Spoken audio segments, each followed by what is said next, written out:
سعید عقیلی.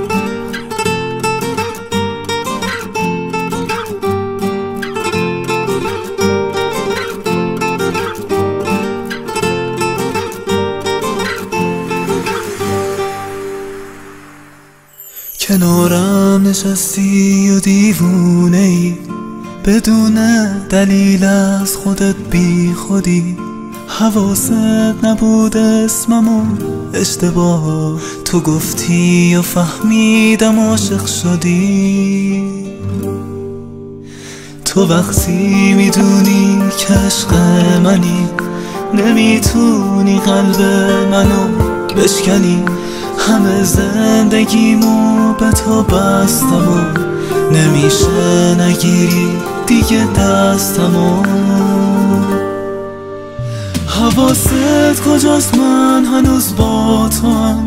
حواست کجاست؟ عاشق تو شدم. شب تا سحر پشت این پنجره به یاد تو حرف میزنم با خودم. برو جا بزن بعد از این چشماتو، به هر کی دلت خواست عادت بده.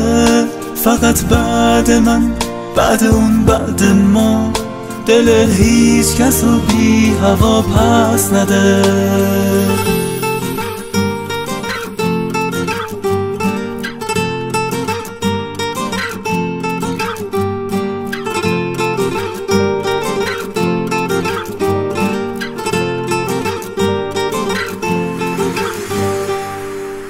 برون که بد بوده اینجا منم، خجالت نکش از منم دل بکن.